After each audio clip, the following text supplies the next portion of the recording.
qilyapsiz? Kasal bo'lgan paytida aptekadan qarzga narsa olib, doktorlarga nimadir deb yalingan paytingizni bitta eslang.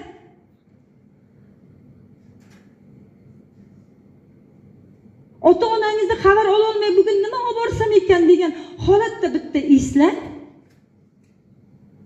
Ota-onalar akani qo'lida, ukani qo'lida, uni qo'lida, buni qo'lida millatga qolib ketayotgan paytini bitta eslang. Balki bugun uydagi ota-onangizni kelini yaxshi chiqmagandir. Ota-ona sarson bo'lgan paytini bitta eslang.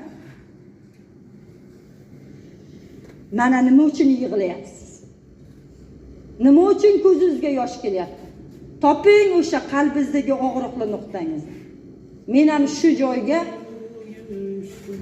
har onamni yuziga qaraganda yig'laganman.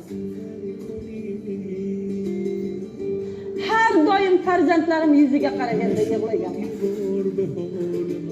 Turmush o'rtog'imdan ko'p narsa talab qilgan paytida nima deyishini bilmay, onangda deb chiqib ketgan paytida o'tirib olib yig'laganman.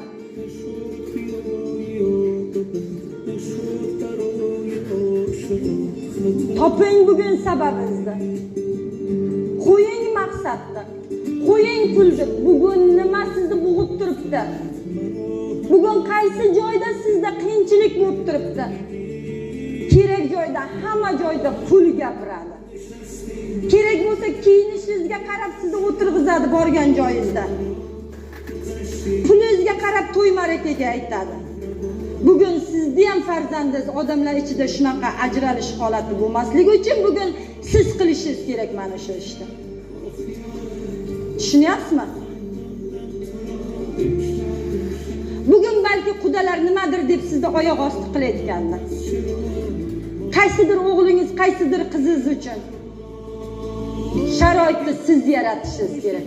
Bo'ldi, to'xtab tur, qoldi u ota-ona tarafdan. Qoldi, sizdan boshlab to'xtasin, to'xtab tur. Farzandlaringizni ham oilasida 50 gacha to'xtab tur degan narsa bo'lmasligi uchun bugun qilishingiz kerak. Eshikdan qarzingizni so'rab kelganda qayga yashirinsam ekan deb, yo'q meni deb ayt demaslik uchun bugun qilishingiz kerak. Ertalab dasturxonga nima qo'yishni bilmagan holatingizda shu uchun bugun qilishingiz kerak.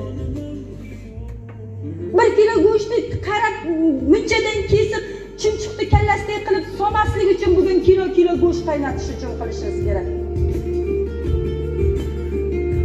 Toping sababingizni.